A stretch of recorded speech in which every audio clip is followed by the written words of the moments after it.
Hello and welcome back to the final episode of Tunic. Finale. It is true that there are health, damage, magic, like we could get more offerings. I am personally impartial to the idea of kind of having a quote-unquote shorter stream today and just wrapping up Tunic in a nice neat little bow. Saba says nothing. Great, fantastic. I didn't realize you were asking me a question. No, it's okay. You know, Zach needs to work on it. It's fine. It's okay. A little bit. Zach needs to work on making sure I know I'm being addressed rather than just making a statement. Saba needs to get a little better at not being fucking stupid. I think I'm not the stupid one in this case. That's very mean. I'm very sorry. Well, okay. Well, firstly, I want to go in just to see what our like stats are, and then depending on the stats, I would say, like either we get potion or SP. I don't want to do any of this. I don't know how long you lied.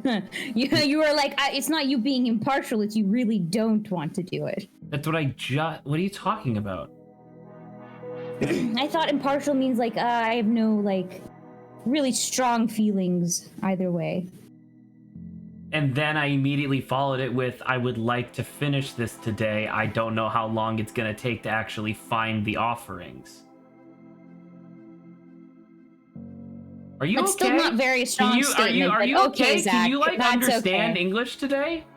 Oh yeah, I perfectly can. That's why I'm telling you you're wrong about how you're talking. You're not displaying information well. But okay, if you want to be like that, fine. If you would like to just finish, then we could just go to the final I don't think box. that there's anything beyond the offerings left to do, is the thing. Right? Because we did... I don't think so. I think we did everything. We got all the fairies. We got all the secret chests. Once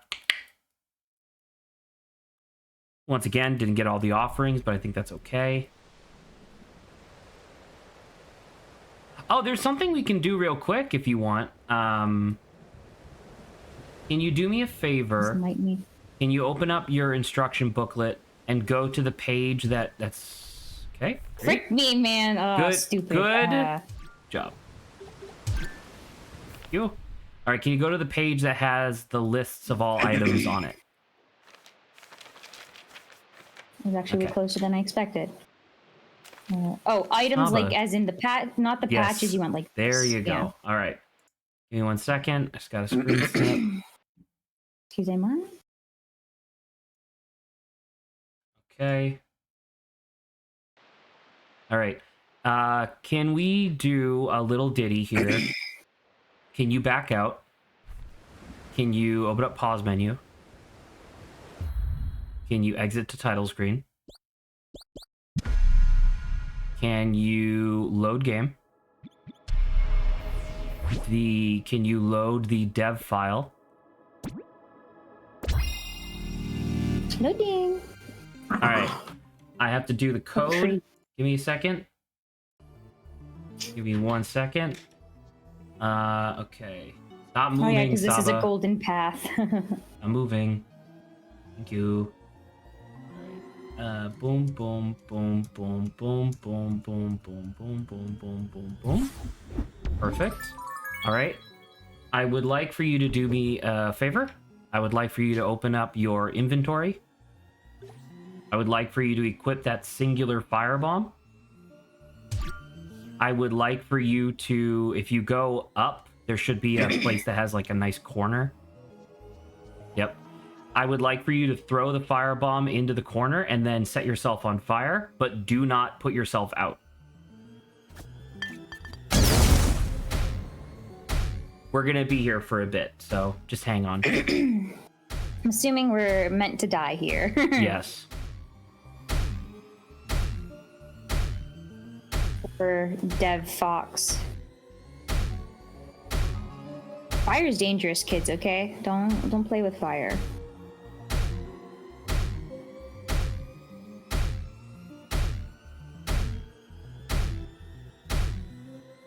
They make the music in this section pretty creepy too. Hmm.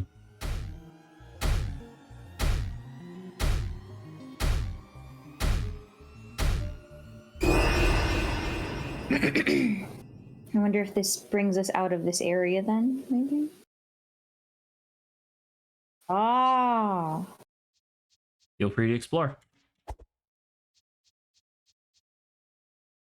Oh.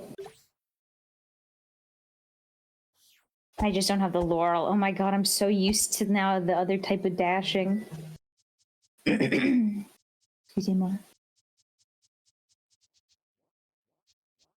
This feels like a...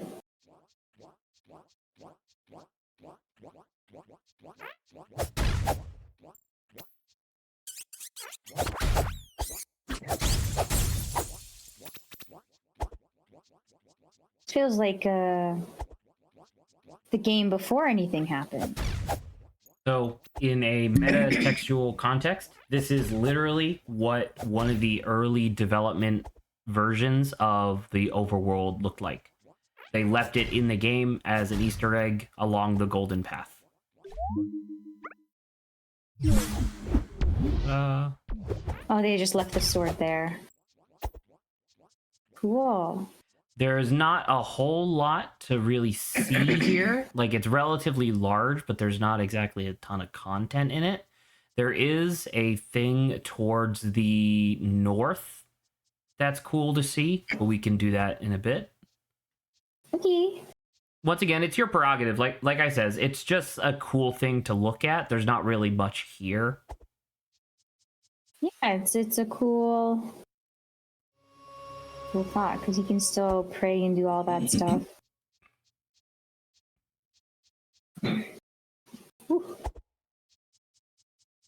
I have just eaten a few moments before, so if we hear me doing, like, clearing my throat a lot, it's because of that. So if you hear it a lot, you're like, and I can just imagine you in my mind being like, Saba, are you good? And I'm like, yes, Zach, I am. Oh my god, look at him! He's gone. He ascended.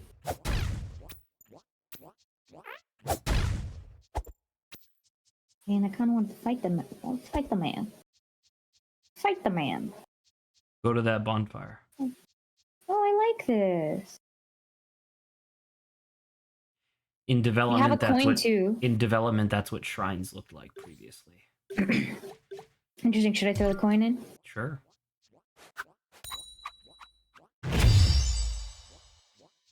Yeah, so that was pretty similar.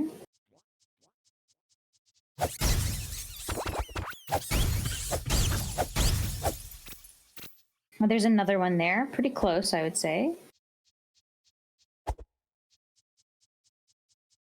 Okay, let's just hit... I think there's another blob down there. I do think it's pertinent to mention, once again, that there is literally nothing to get from this other than the fact that it's, like, kind of neat. Yeah, I like kind of neat stuff. All right. So if you look at this along the wall, obviously you can see that big decal that's on the wall there. Yeah. The community doesn't know exactly what this is or like what it means in terms of like the meta narrative of Tunic, but essentially what this is depicting the quote-unquote triumvirate, which seems to correspond with the three keys that keep the air sealed away in the Shadow Oubliette, right? Yeah. But then the triumvirate are listed as, it was like power, grace, and wisdom, which, if you're familiar, is very similar to like the Triforce, from Zelda. And so that's that's basically it. That's basically the only real thing to see here. There are two functional but largely unused enemy types that are here as well, if you want to try to go find those, but that's your prerogative. Unused enemy types. Well, the giant blob that disappeared into the sky was that right, one. but he wasn't implemented. Like, you can't actually do anything with him. Where they could be. So I've been seeing a lot of these guys. Oh! That's one. Oh! Can I hit him? No, he's just a good doggo. He'll just stay there. Well, that's kind of cool, origami doggo. Oh, was this the second guy? No. Then? No. Big man. I can't get close to him. He's shy. Hey, sir. This is an early version of the guy we've seen, I guess. It's an early version of a rudeling. You can play like okay, stop. Ooh. He's still going. Oh, I put him in the nice little, shady corner. Man, this goes pretty far.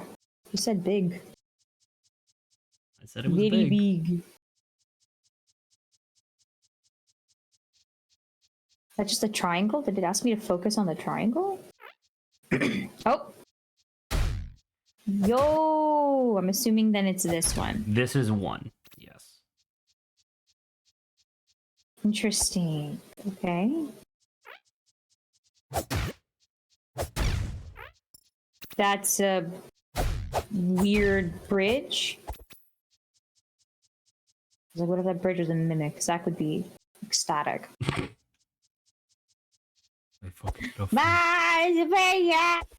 Yes.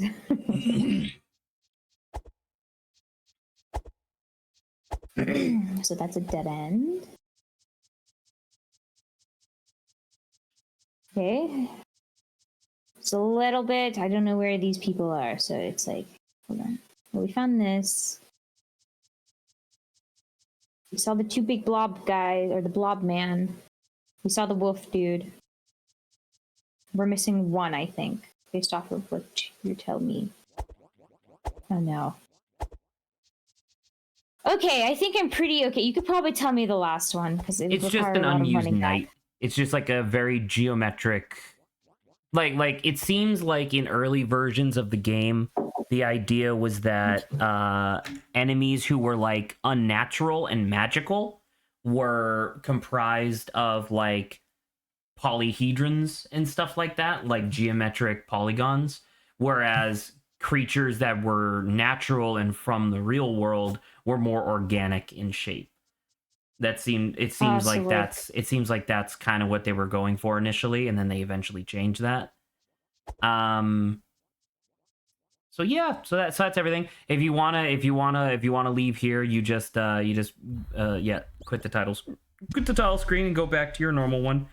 Well, that was neat. You hit new game. Oh, stupid. What? Oh, that's my bad. That should be fine. I swear to God, if you just overwrote the save file, I am going to just shut down my computer. The screen. Okay, you're fine. Yeah, look, we're fine. We're fine.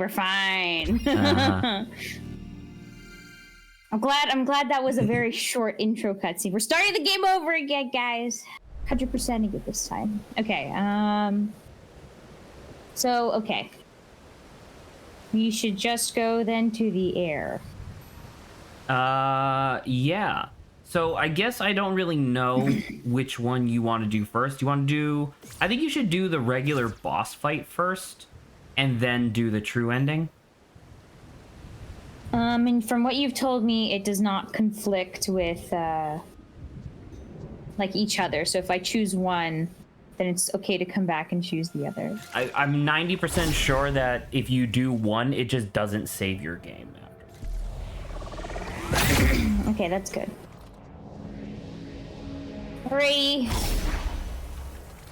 Let's go fight the lady. So, talking to her is true ending. Now that you have the full instruction booklet, attacking her is the normal like. Okay, I was wondering, why she. Sorry, not this.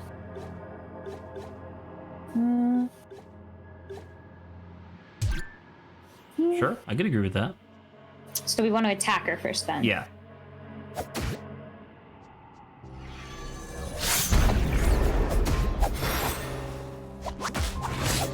Get over here!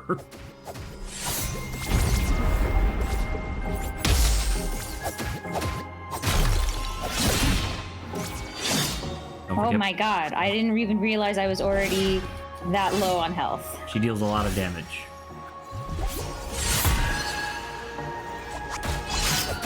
She actually seems to deal a lot of damage by just hitting you multiple times in a row with like the same swing.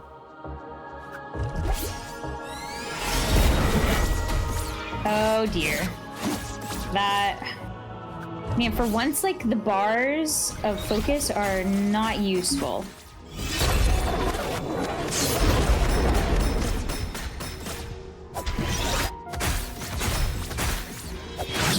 You gotta stop spamming the blink, Saba.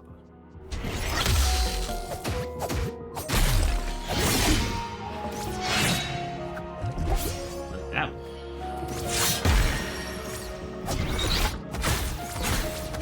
I'm just a little too short.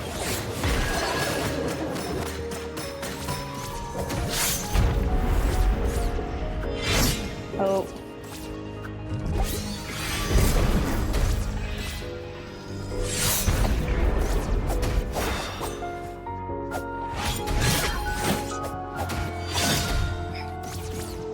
Okay, well. This will probably kill me. Okay. I didn't actually die from the circles, but I still died there. That's fine. Wondering if the ice is useful.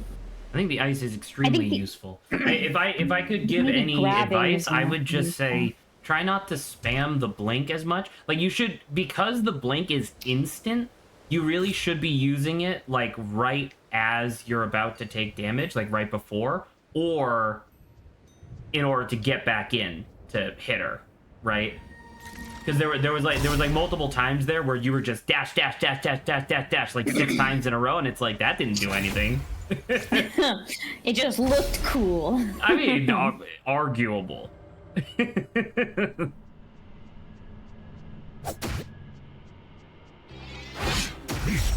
Nice. Well, fucking idiot.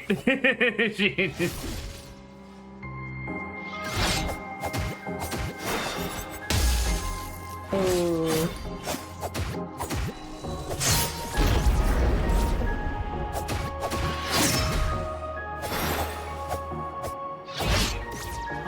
You gotta hit her. I know, I'm trying to I'm just like, I am one step away Saba from... doesn't like the grapple hook anymore, apparently. Well, the thing is, she doesn't get interrupted by it. Yeah, and that was like one of the useful things. I mean, it's also nice to just pull her in for extended combo, but I agree with you. Oh. This only works if I focus on her. You should probably drink more.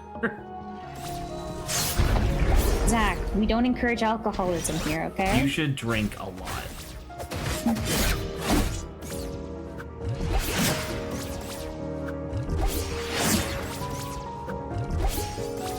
We did get all of the laurels, right? Like, I'm not crazy. Oh. Yeah, everything was gold. It just feels like your potions aren't really healing you for that much. Also, you're almost done.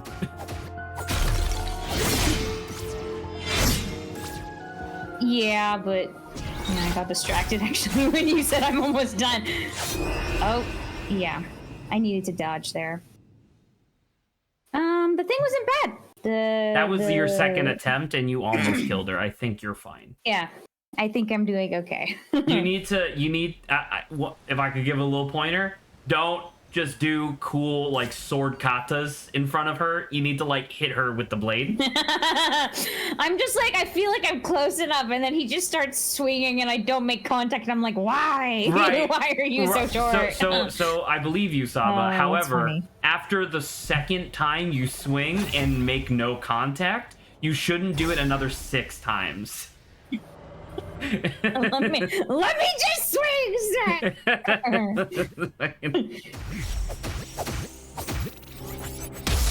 There you go. That's a good use of ice right there. Oh, that was awesome! You took a little damage, but that was sick.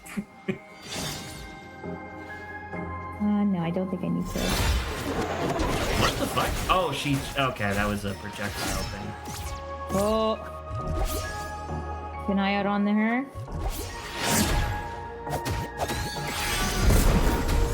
Oh no, my least favorite move. Ah, I was get. Oh, come on. That was not bad.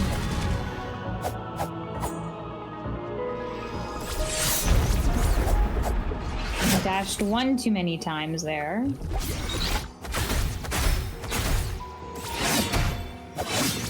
This one just was not good. I'm gonna say it now. I'm gonna call it. This just wasn't good. I didn't feel it. Okay, it didn't feel good. Yeah, it's just, you know, what happens sometimes in the repeated loop of your life. You just have a bad fight. Yeah. The punches aren't hitting. Your movements are doubling up for some reason. Ah, come on.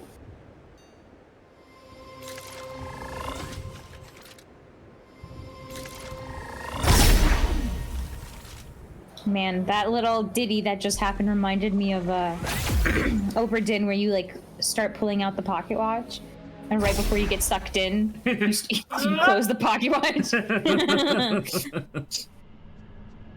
Hey.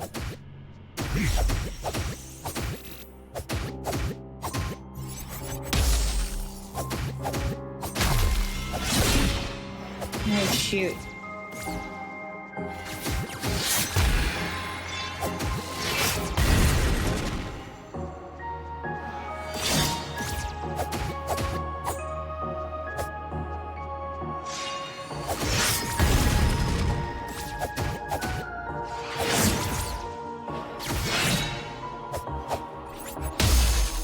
Yes, I did not do that twice, but whatever.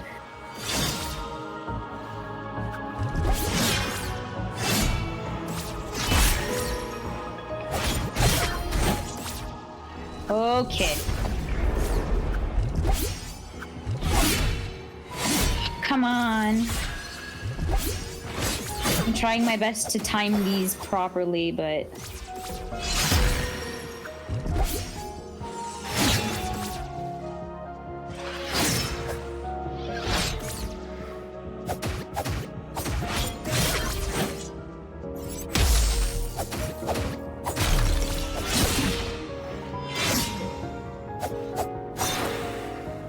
Come on, lady.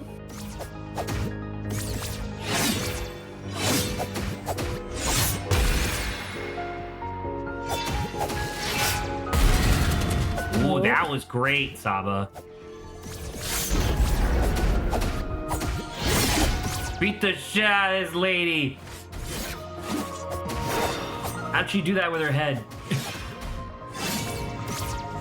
One more hit, Saba. Come on, just get in and hit her.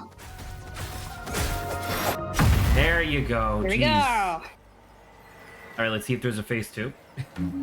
Oh my god, don't do this to me. Hello, Yeah, there's a phase 2. I'm gonna die. I'm just gonna... It's literally the same fight, but now... Actually, I wonder... Yeah, look, it's all corruption she's and shit. Definitely too powerful she's taking me. away your max health.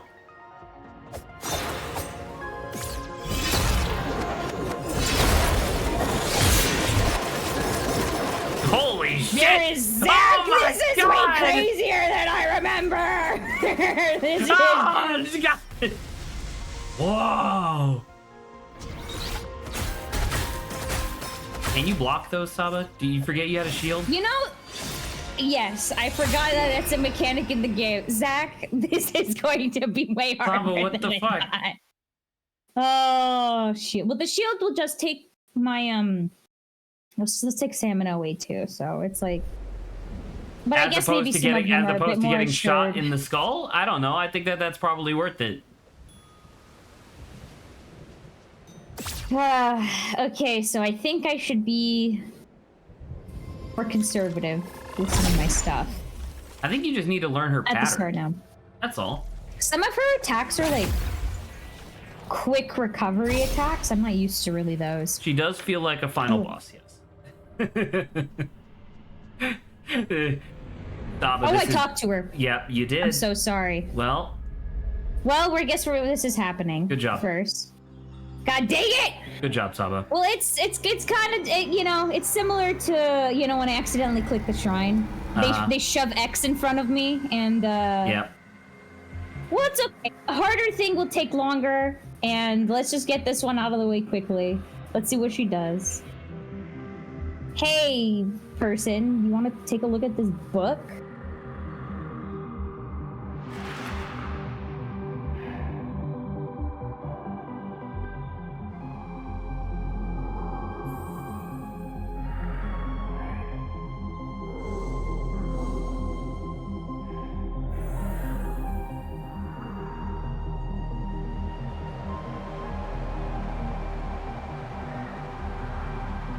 I think she's...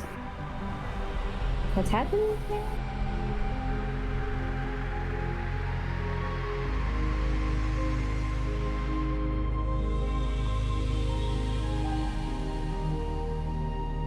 Oh my god, brother!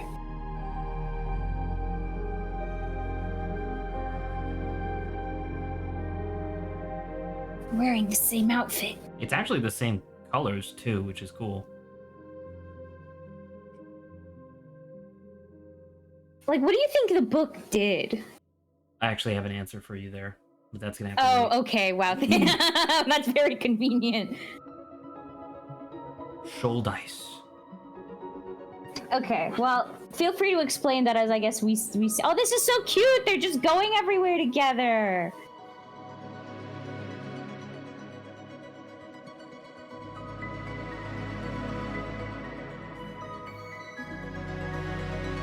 Oh, and I think he's actually the same color. I think he actually just mimics us, or the goddess, or I'm whatever. pretty sure it's canonically supposed to be you in the future. Oh. But I lost my hair? A little coiffed of hair in the front? Okay, well, we'll get back to fighting in a second.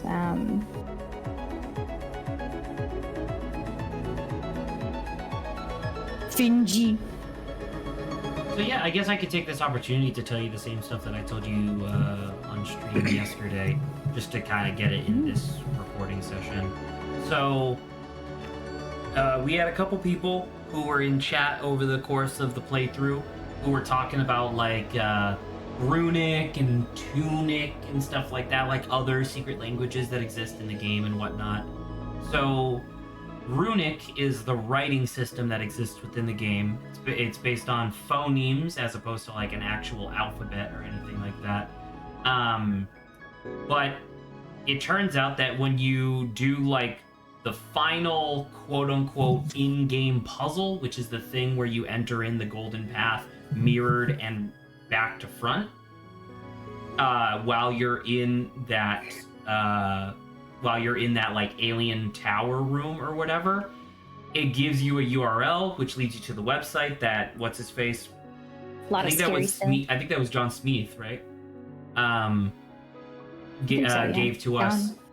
On that website, which was, I believe, called Do You Fear the Far Shore? Or Do You Fear the Eyes of the Far Shore? Something like that. It shows you this, like, crazy psychedelic octopus ink blot test with, like, music playing in the background.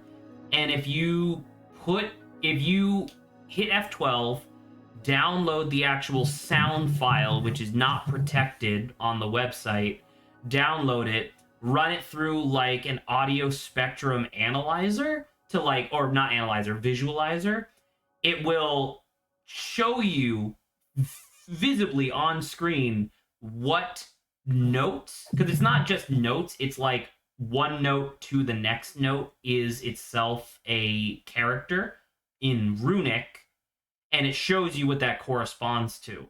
So by doing that, people discovered that almost every single like musical tone in the game corresponds with some sort of like Advent phrasing, and it's all stuff where it's like characters talking to each other. Oh, I think I have to click this. I guess so. Well, it said copy save, so. Yeah, so I guess you can. So I guess this is so that way if you want to do it on New Game Plus. We get in. Do you think we have everything in New Game Plus? It says you get to keep all your items, but you still have to do all of your objectives again. So you have to get all the, keys and stuff. Yeah, see, look, you already have your shield. Yeah, it's just the laurel and the magic. You should load up your. You should go to title screen. Yeah, title screen. Not New Game. Anyway, so that's Tunic. Or rather, it's literally TUNEIC, like tune as in musical tunic. And it's believed, or at least it was believed 9 months ago, that the secrets could go deeper, where it was believed that there are certain areas of the game that seem to just have like a weirdly shifting like pair of hues back and forth between them.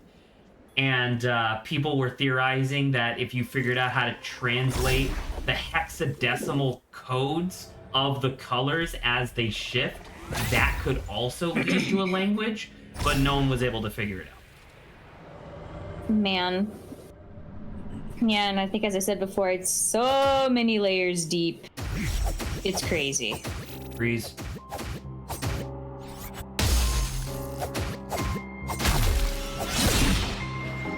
Oh, see, that's the thing that I gotta...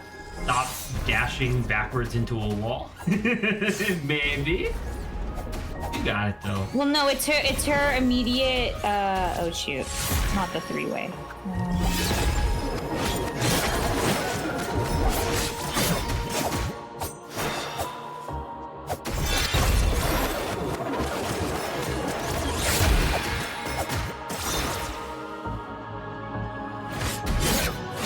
Now.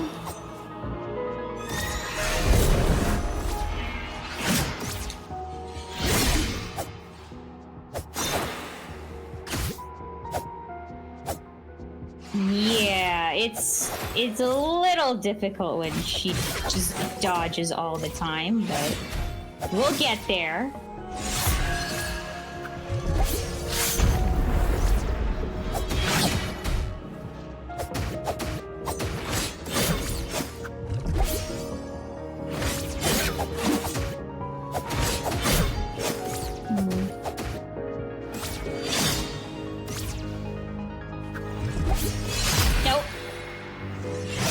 Trying to hold on to a little bit. There we go. Okay, my health is not at the best point, but...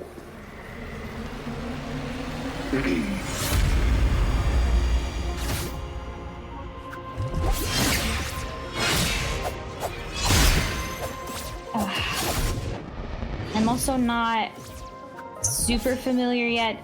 It seems like the moves are kind of the same.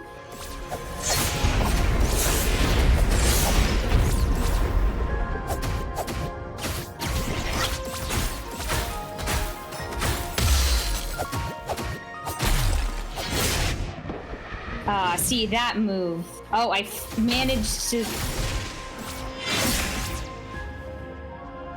That was pretty cool, but I dashed too late, I guess. Okay, if you want to keep explaining about stuff in the background, that's fine by me. I don't know if there was anything else. I think you finished off the thing by saying they couldn't get any further, right? In terms of like the community figuring out puzzles and stuff like that, that seems like it's pretty much where it finished off. Okay. Feel free to then explain what happened with the book. Because I mean, no, I'm just gonna wait until you're done beating the boss. That might take a while. That's the thing. Why do you think I said that we're not going to be spending time getting offerings first? Well, that was bad. You know what? Just kill me. Clearly, my ex. I need to be very, very prior to even her moving. I need to press X. Well. Oh. You know, something I can kind of throw out to kind of see if I can talk while doing this. So I have it's a really short topic. Nightless. The book has a rather interesting depth to it, which I just got in, so I can't spoil. He hasn't. Well, Zach knows the information. Night. He just kind of. I think he wants me to finish this first. Hello, come over here. Come over here. Well, it didn't work. He woke up. This is unfair. Why did you get to do the move?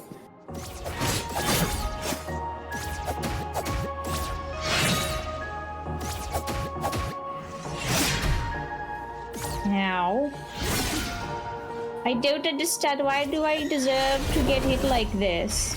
Because you are evil.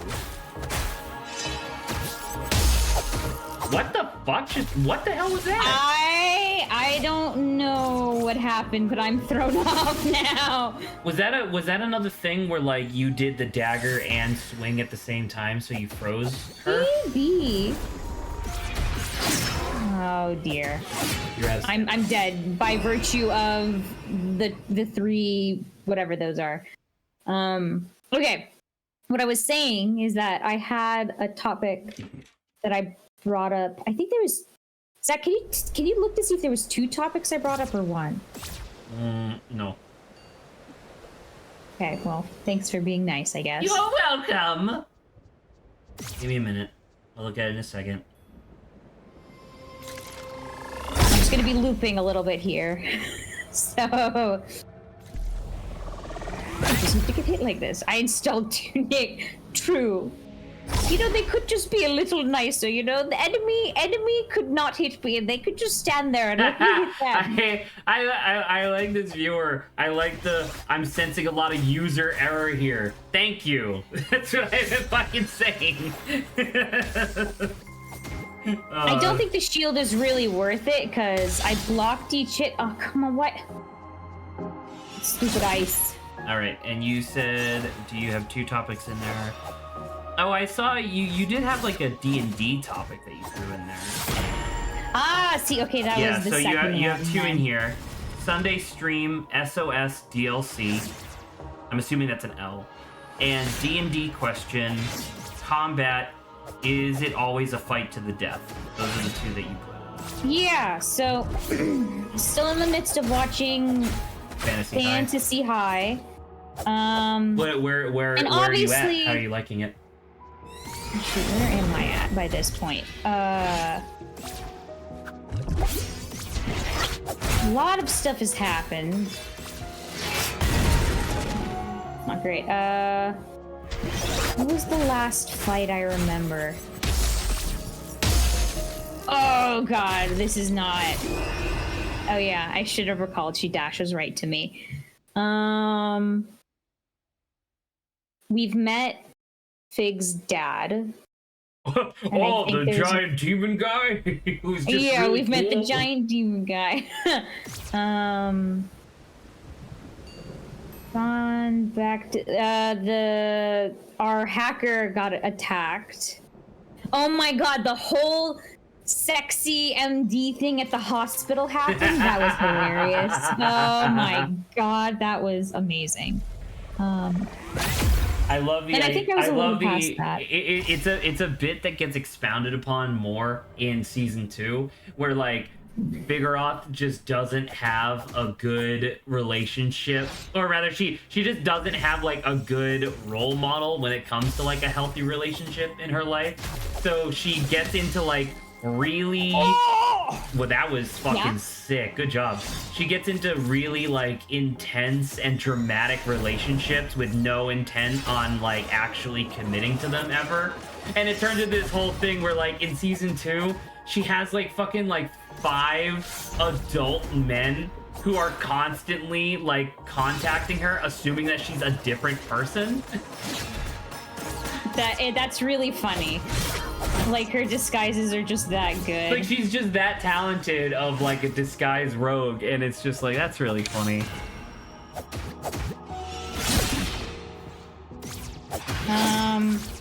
But the D&D question that I wanted to ask, and like I understand like the nature of the game, and like these are supposed to be like, you know, battles and stuff like that. Lady, you're cornered. Let me just hit you. Lady, do you fucking mind?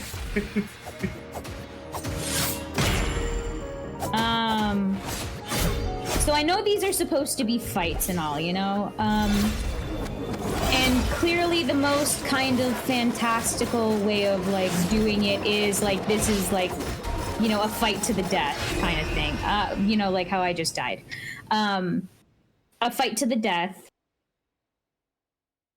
But at the same time, like, you see the context of some of these stories, right? And I'm like, how often not is your objective to like subdue versus like kill these guys? So I would say the formal answer to your question is that in D&D specifically, like Dungeons and Dragons specifically, which is obviously the most popular TTRPG, there's not a, like, there are many more formalized mechanics for combat versus non-combat encounters.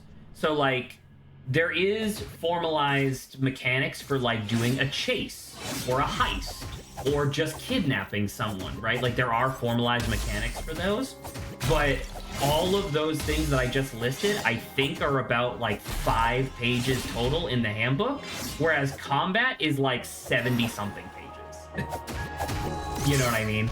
So your question of, does it always have to be a fight to the death? No. In fact, I would argue that most of the best fights in like tabletop RPG stuff is when you don't have to fight them, when that's not really your objective at all. Your objective is something else, and it's just that they're in your way, you know?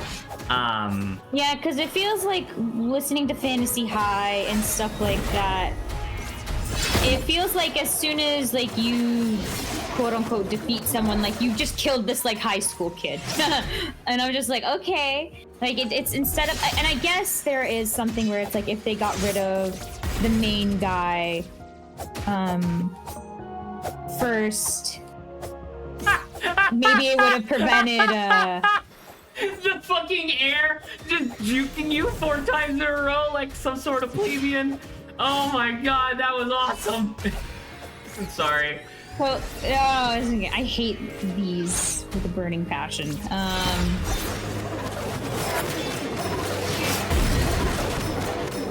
Where it's like, okay, so like the DJ fight, right? The DJ where he summoned a bunch of zombies. Just die. Okay. She did it. Yeah, it's not gonna last that long. I'm gonna die really soon again. But it's like, so clearly if you got rid of the DJ, like you would have saved a lot more people.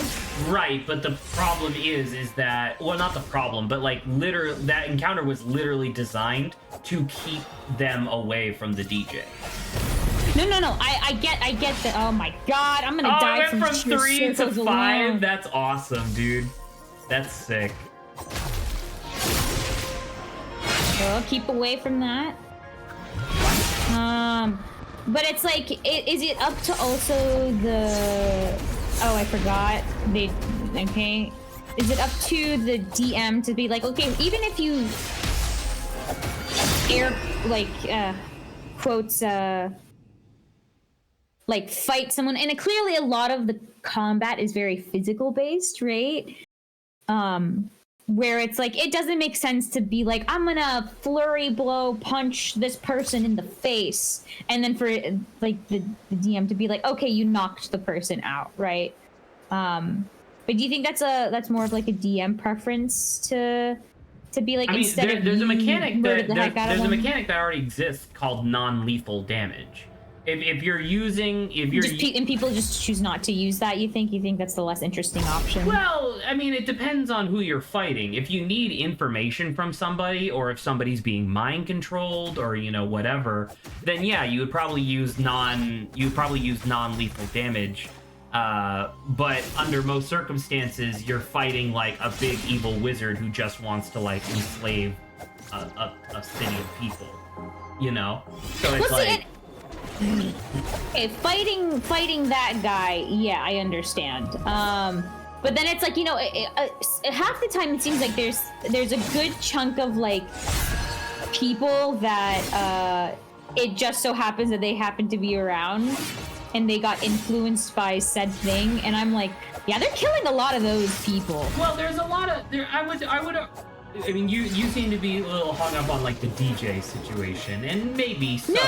The DJ was just a thing. Was just like an example, but in terms of there being like bystanders who get looped into the fighting, yeah, it depends. And also, just because a player doesn't formally declare that they're doing non-lethal damage, doesn't mean that there won't be like an understanding at the table of like, hey, you were fighting this football team.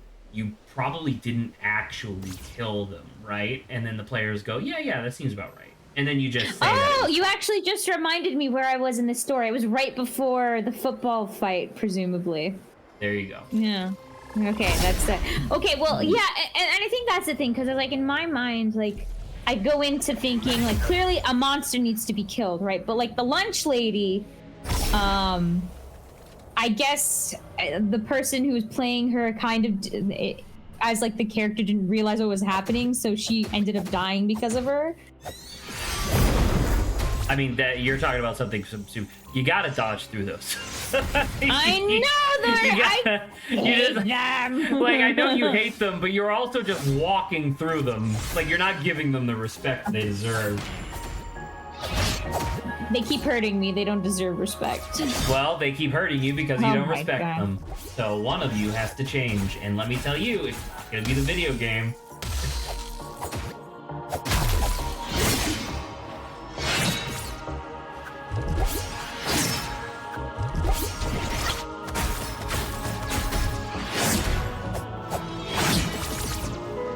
Let me hit you! I swear it won't hurt.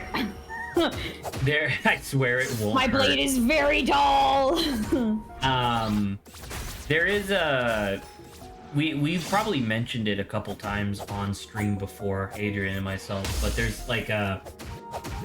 It's kind of like a meme, I guess, within like the D&D community about the party of murder hobos. Oopsies. The idea of like player characters who don't actually like really put themselves into the world. All they do is utilize the overpowered combat mechanics of the game to just like murder anybody who disagrees with them, take whatever they want, and then just move on. And that's because D&D heavily emphasizes that type of play because it has all these formalized mechanics for combat specifically, Like there's a whole thing in the player's handbook about like there's a whole thing in the player's handbook about like, hey, here's how you stick up like a tavern to steal items and stuff. Yeah, like that's in the handbook because guess what? People wanted to do that a lot, So yeah, I don't know. Like I says, it's not necessarily a thing of like every encounter needs to end in combat or death, but it's just most do because it's easier. Yeah, and that's what I was kind of. Shoot, I walked the wrong way. But I was like, I wonder because it's just so much easier within game to do it like that. That's why. Oh! Do you How dare they? Right, but you weren't in the dashing animation yet, so it killed you as you did the dashing How animation. dare they? How dare they do this? Now, I know you already know this. You are doing better. Yeah, that felt a lot better. Like, you are sure. doing incrementally better with each time as you get, like, the actual patterns down and stuff like that. So, congratulations, Saba. You're becoming a Dark Souls player. Yay! I'm doing it. It's okay. I feel like X. I feel like I just wanna in my mind because it's so. It feels like also it has to a little bit. Not only is it easier, but for like the DM and stuff like that. Oh. You know. It fucking decapitated you, man. Oh my god. Hey, but guess what? I guess I didn't get hit by the other stuff. Hey, can you do me a favor? Can you die? Yeah, hold on. I just won't. What happened there? You staggered her because you dealt enough damage quick enough. All right. Oh, can we look at your cards? Can we look at your patches on this respawn? That may be useful. Yeah. Because I was just thinking, okay, so you have... This isn't useful. Yep, so that's not useful.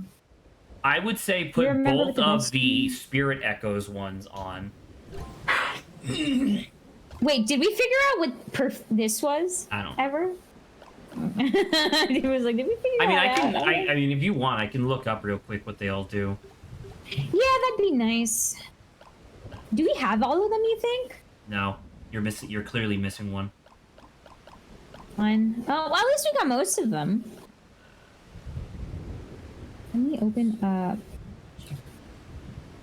What happened? Okay, it was just being weird. All right, let me see your patches. I will let you see my patches. Give me a second. Do you fucking mind? I'm looking to see what we're missing. I think maybe we don't have dagger strap. No, we have dagger strap. I don't know which one we're missing then. I don't know. I'll tell you in a second. Fucking calm down.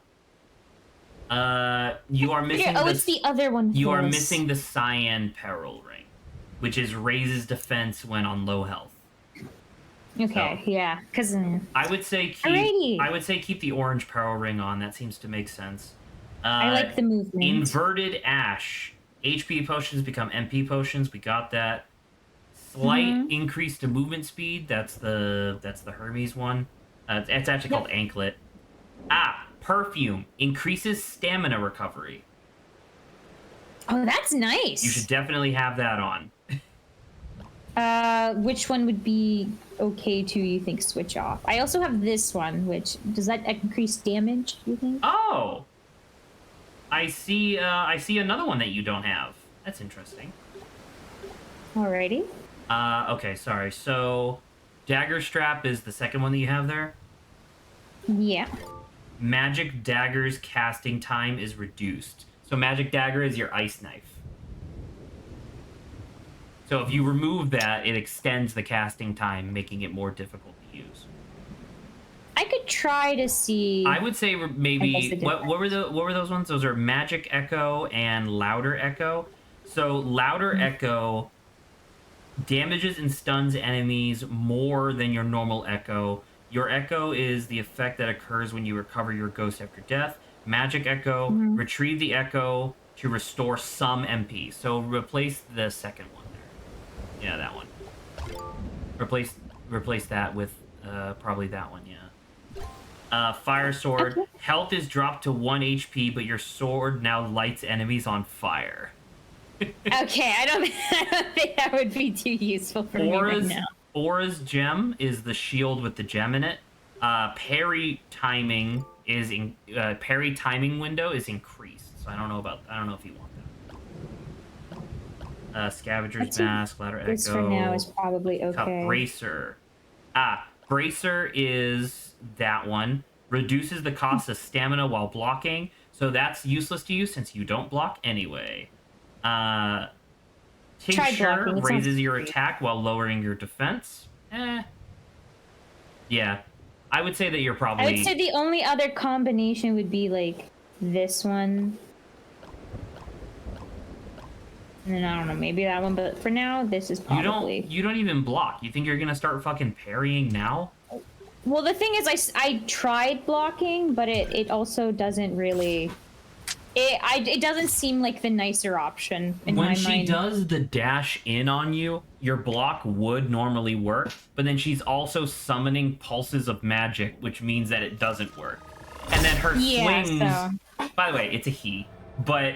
Oh, not our goddess! Okay, it's just us. I'm totally okay with keeping it as the goddess, because that's what we've been saying this whole time, but I do believe it's literally just you in the future.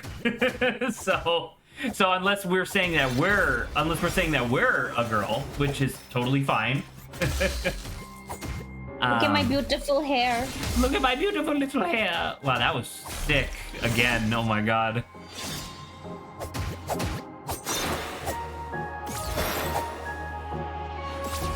We gonna do this tango, lady.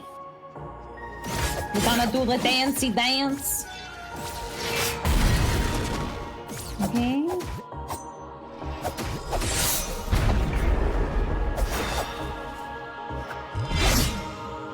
Why do you fight me? Huh? How about you go take a vacation? It looks like you need one.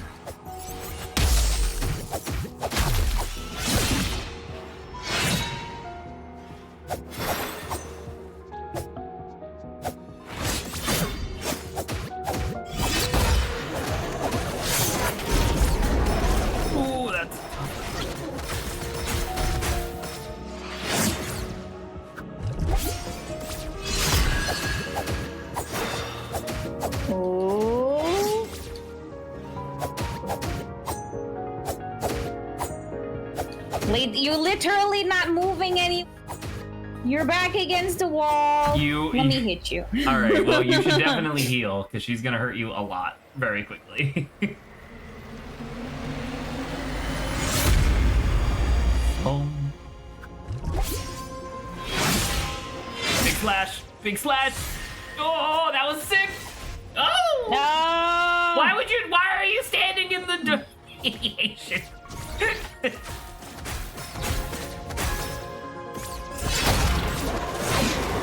Oh, fucking hailstorm, oh my god!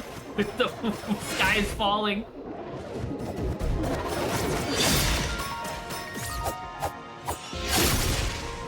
Oh!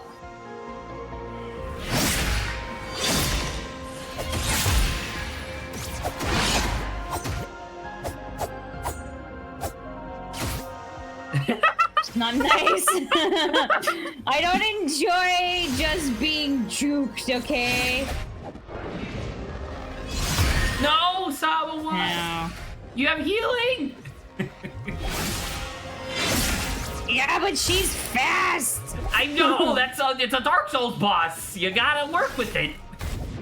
Ah! No, this is not good. My skin! No, my weakness!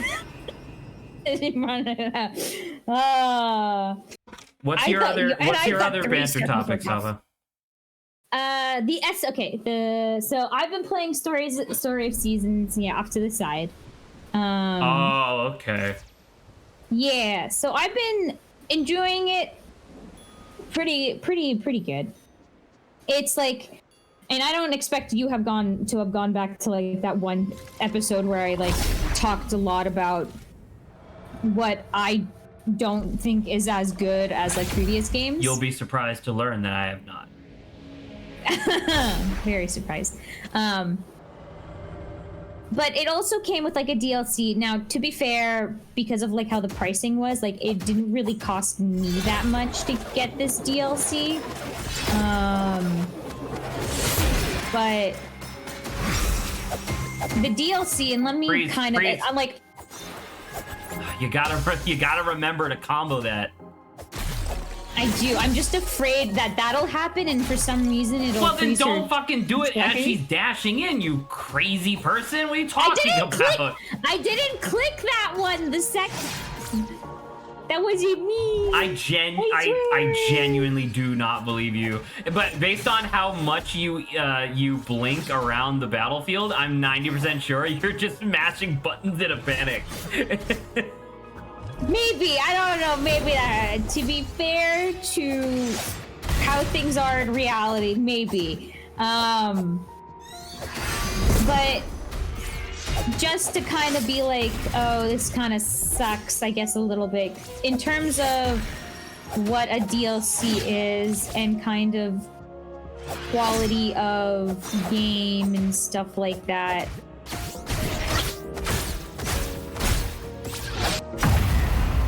I actually don't know how I didn't die there. So the DLC of the game is like, we're adding like 3 little side areas. Adding 3 little side salads. What the fuck? What? I think it's because she was trying to do a dash. That's silly.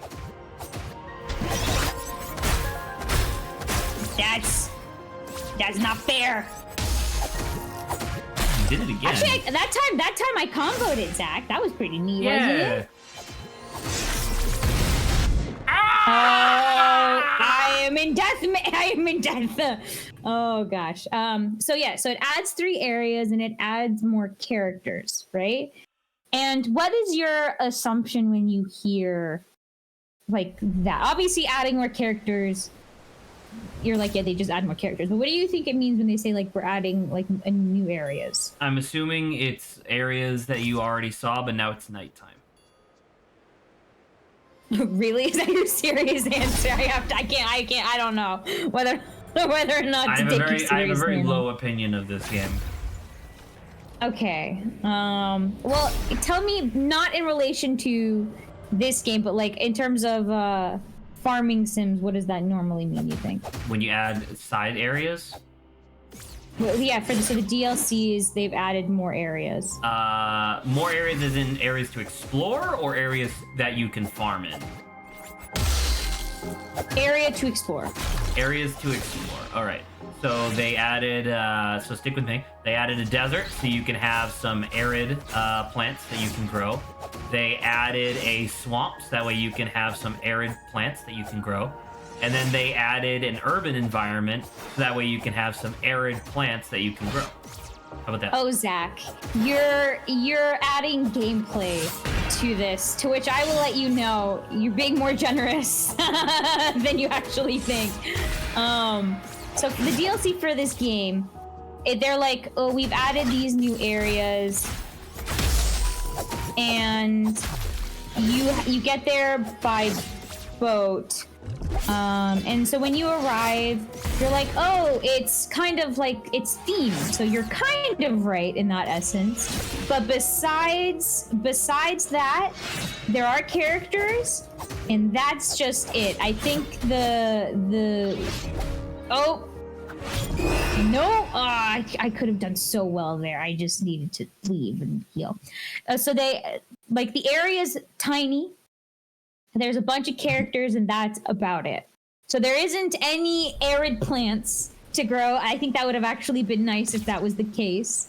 But that's what the DLC is, and it feels lackluster for the most part, and probably even less than like $5 worth of, like, the characters are cool. Like, don't get me wrong, some of the characters are actually from previous games.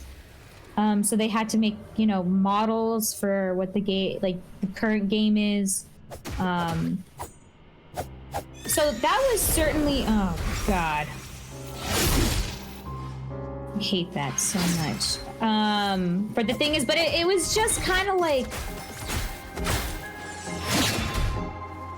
disappointing, I guess, to see that, and it's just kind of like, you like how she can't reach me when I'm like right next to her.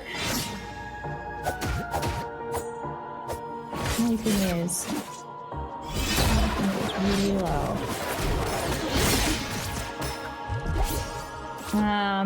So I just kind of wanted to like talk about it a little bit, just to kind of be like, I don't know what people's expectations are. So, like, I feel like people would want a little bit more. I feel like people deserve a little bit more if they're paying for, like, DLC. I don't know. I don't like this fight. I kind of just want to die.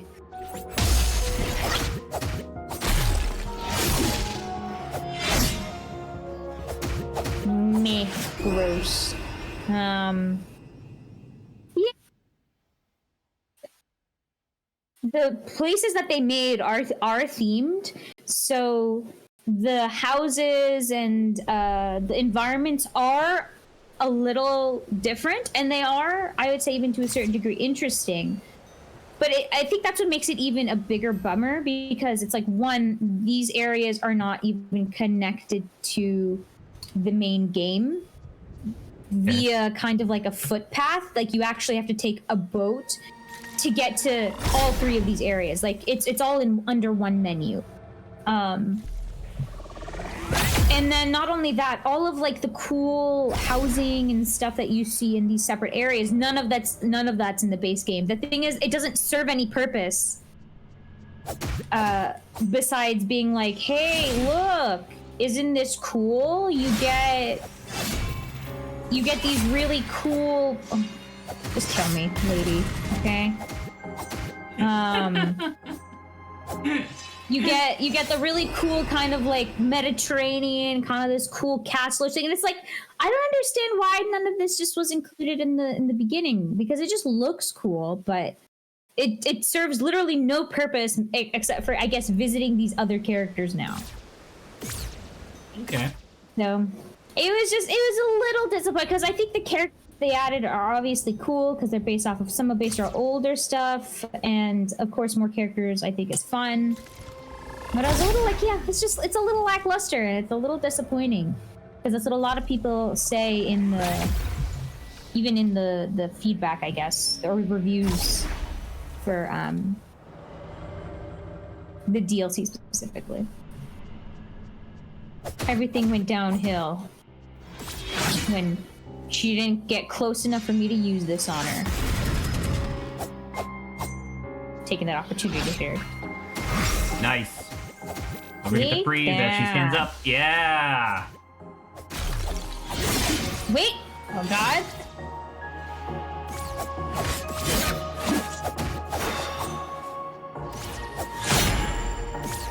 Ooh. Oh, the one more. I forgot the one more.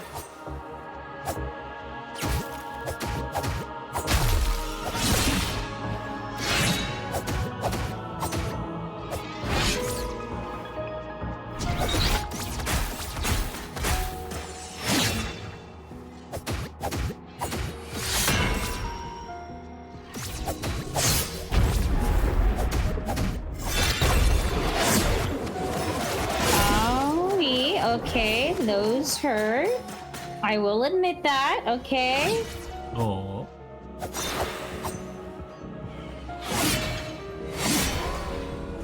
Oh, kid, I'm sorry.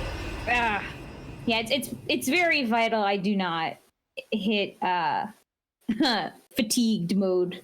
I can't not lose my vigor. My vigor.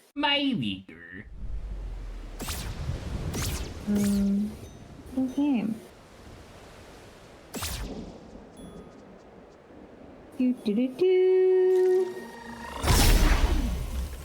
Yeah, and anything else that you have to talk, bring up. Please feel free to bring up.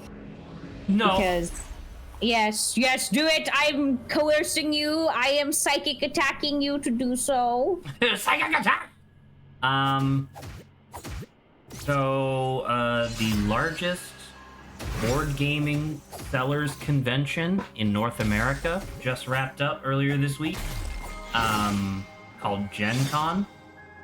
And I had been keeping tabs on a lot of different places, like top 10, top 25 lists of like stuff that they're interested in checking out. And that's what I was doing before. That's what I was doing before stream today. some of these are pretty cool.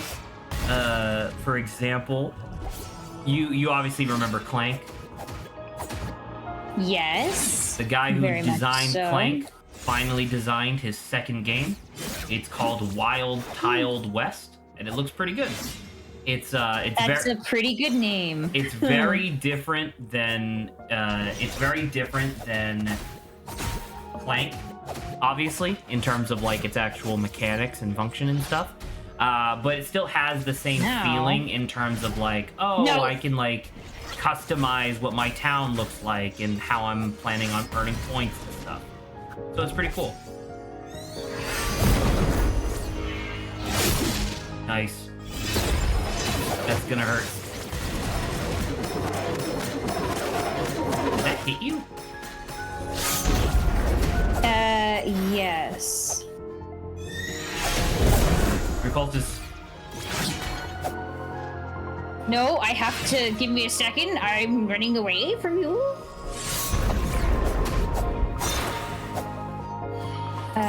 Okay, so what's that about? Wild Tile West? The basic over-under of Wild Tiled West is that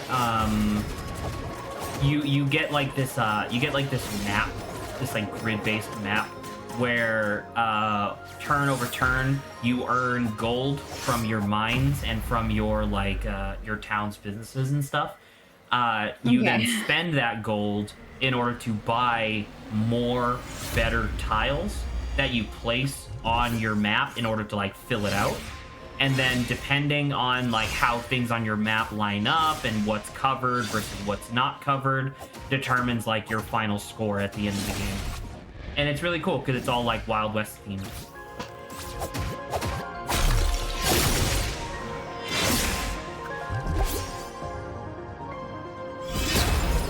That's neat. We need more themed thing. Well, this is not great when I can't see anything because of the falling asteroids. It's a good freezing beam, man. It's really good. You should do the freezing bolt more because that was awesome. Luckily, big pulses. You keep dodge those. You keep fucking freaking out every time there's a pulse.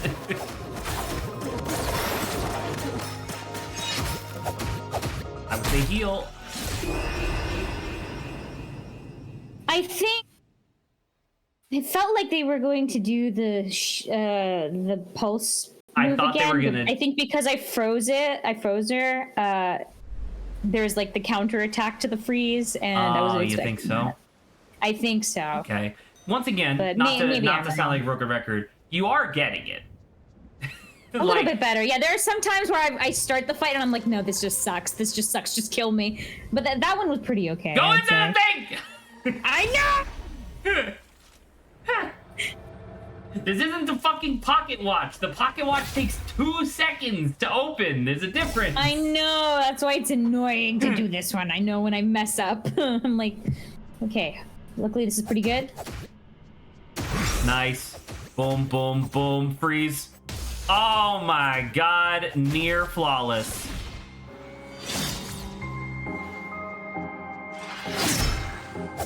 Well, she keeps getting shot in the skull.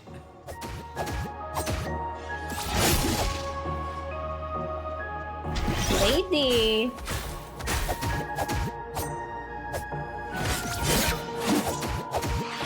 Hello. Hello, I'm here lady. to talk to you about your car's extended warranty. She needs to heal. Saba refuses to heal, though. No, I healed once. I'm trying to be a little bit more... I'm trying to save up, you know? In this economy, things are rough, okay? No. Healing is tight these days. Healing is tight these days. What is this, America? What's another board game that was on my list that I thought was cool? There was one called Emerge, which I think is really cool. It was described as what if Wingspan was about building up a brand new series of tropical islands. Ooh. Yeah. So the idea is that I like tropical. The idea is that there is like a well, the concept, I guess, the conceit is that there is a underwater. Okay. Oh. Did you hear the music? The music is wrong. The music is wrong. That's awesome, dude. That's so funny. I know you took a slash right after doing that, but I do want to commend you. That was a really good heal. that was like perfectly timed. It's just unfortunate because then she decapitated you.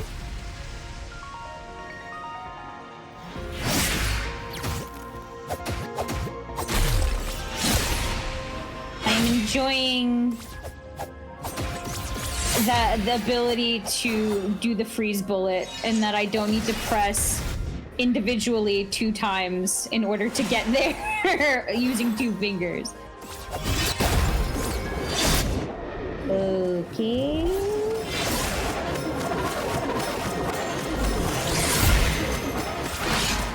That happened a little differently than I was oh no.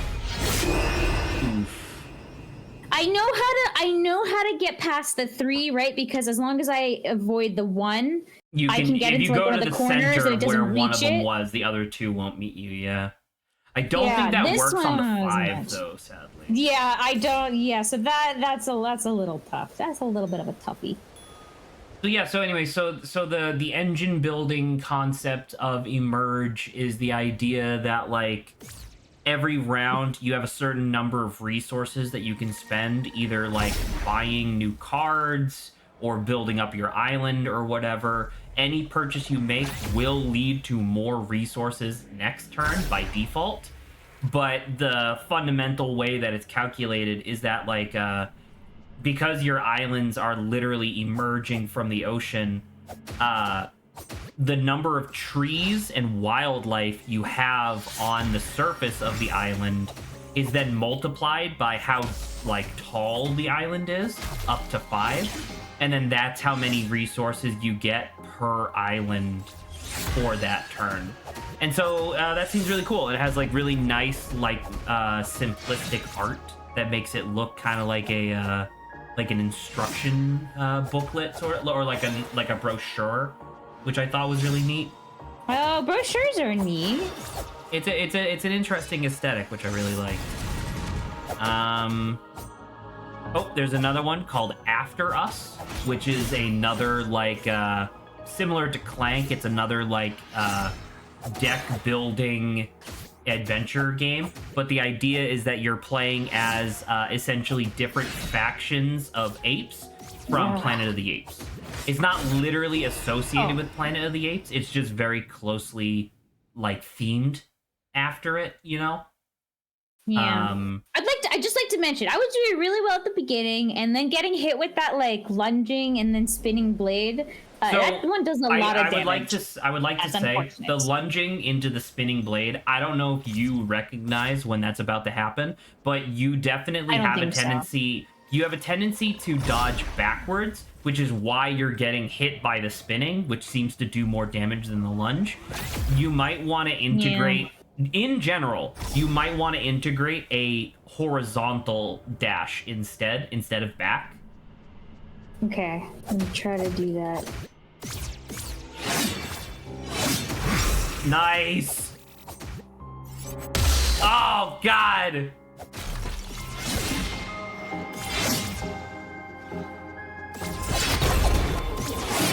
The bullets.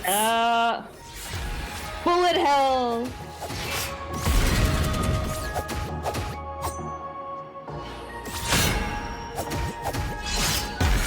Oh. Nope, I wasn't expecting that one.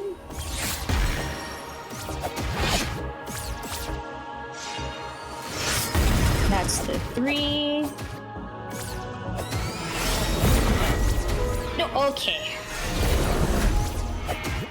That was 2. I'm a bit overwhelmed. That was 2 triple pulses in a row. That seems a little unfortunate.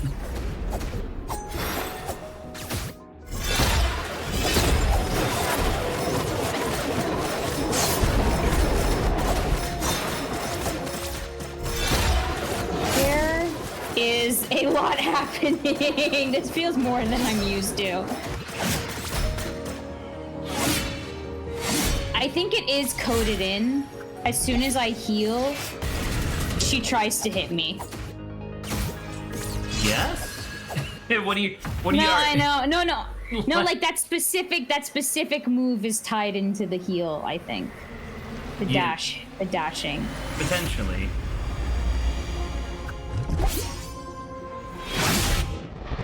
Ah! No. Ah!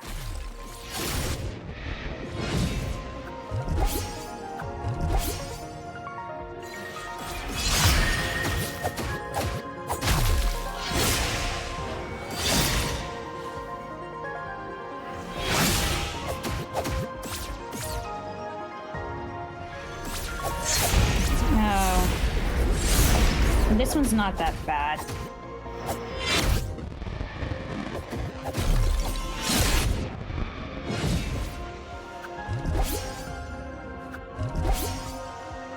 Okay.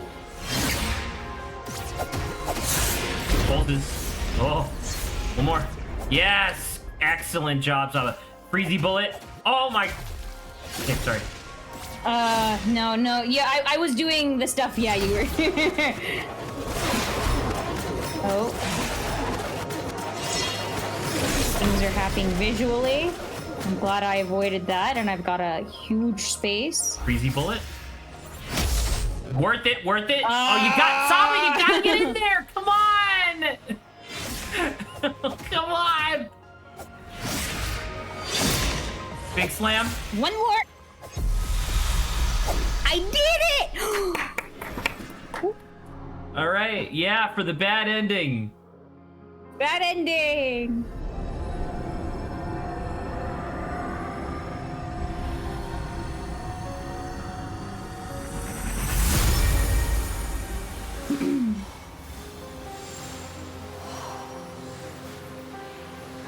Oh my god, the spinning's making me kind of dizzy. Oh god.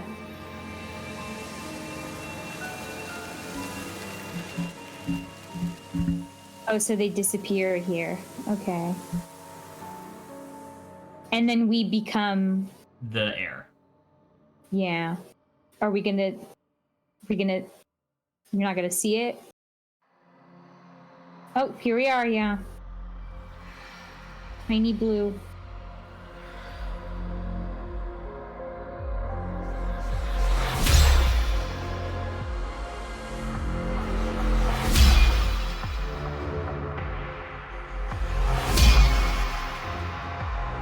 So that's just the cycle, breaking the thing out to then defeat it, or the air to then defeat the air to then take the place of the air.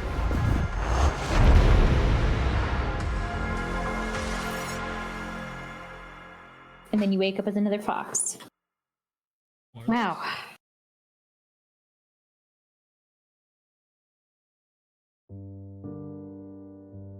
Okay.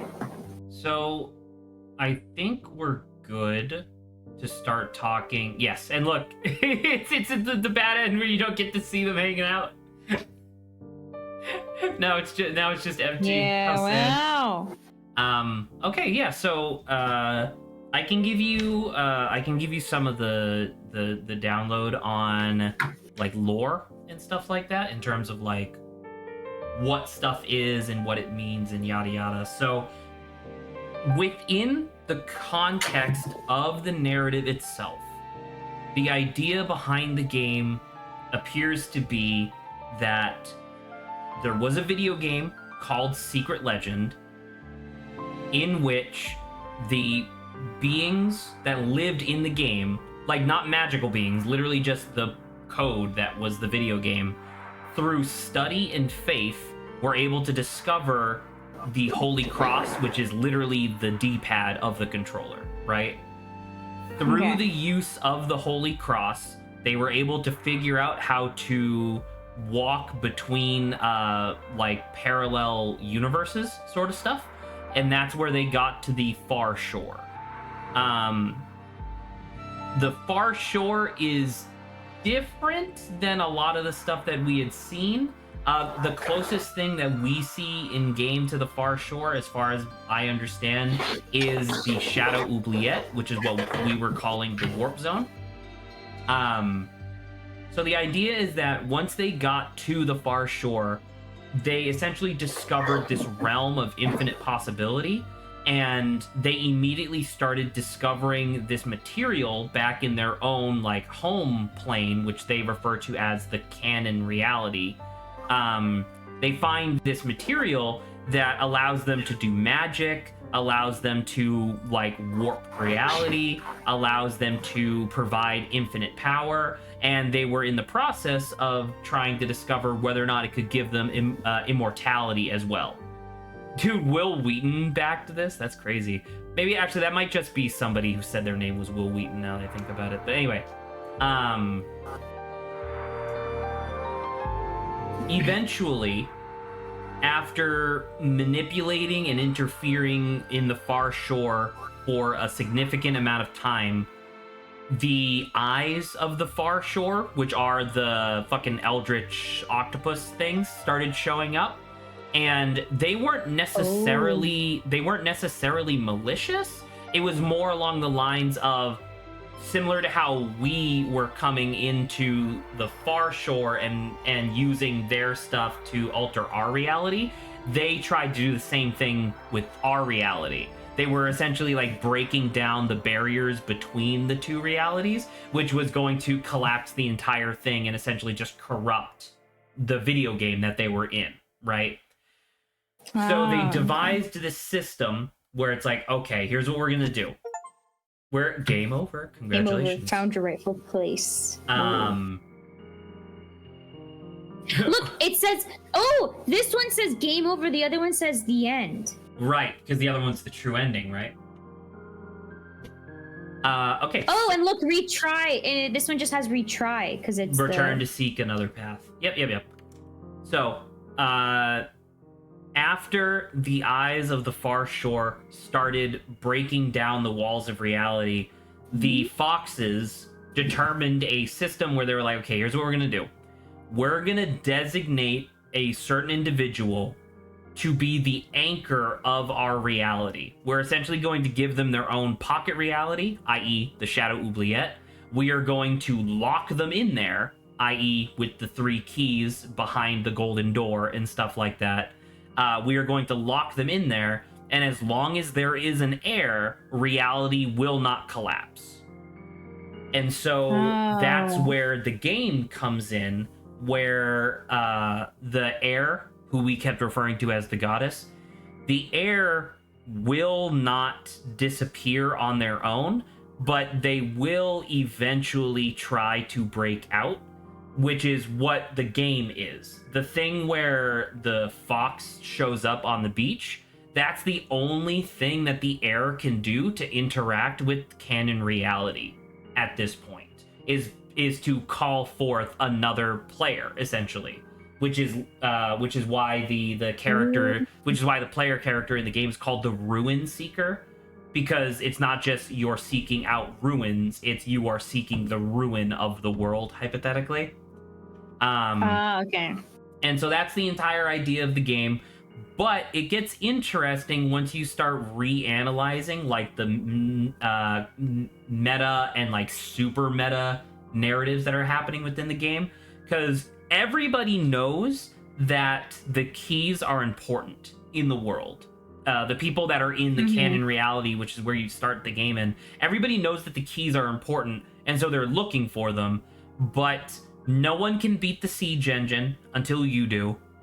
The one that was hidden away in the ziggurat underneath the quarry, it turns out that if you don't mine out that material, which is like the horrible purple, like corrupting stuff, if you don't mine it out, it just perpetuates itself. It essentially has its own gravity, pulling more of that material into canon reality, corrupting canon reality further and further.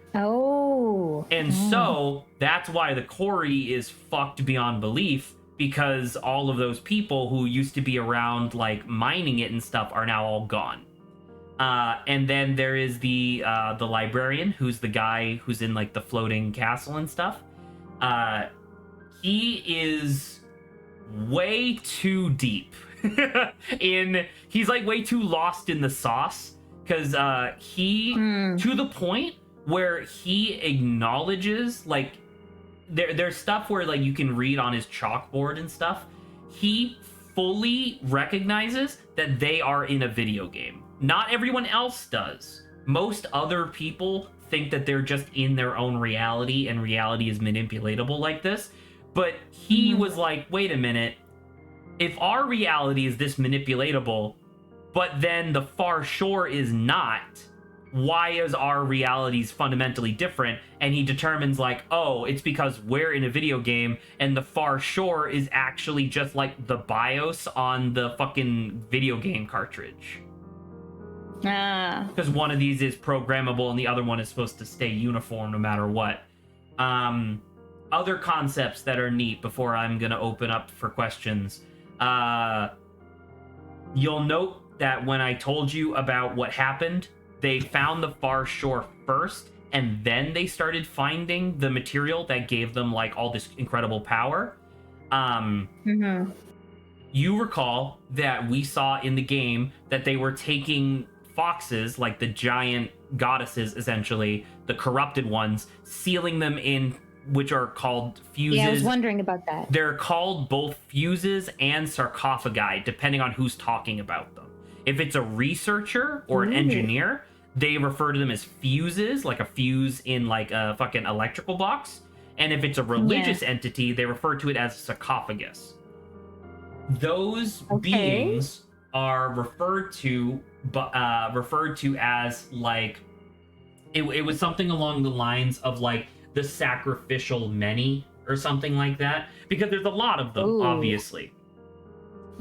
Yeah. Well, it turns out that what happens is that, you know how, like, radiation, if you're exposed to it, even small amounts for a long period of time will eventually kill you? Yeah, it can alter. This material is kind of the same. Simply existing in a place or reality that is utilizing this material will eventually corrupt you to the point where you become one of those corrupted foxes. But time is, like, weirdly flat and cyclical when it comes to interacting between the far shore and canon reality. So the reason why the material shows up as soon as they access the far shore is because that is the logical conclusion of their entire civilization, is to become this material that they in the past used to make their civilization. Does that make sense? Wow.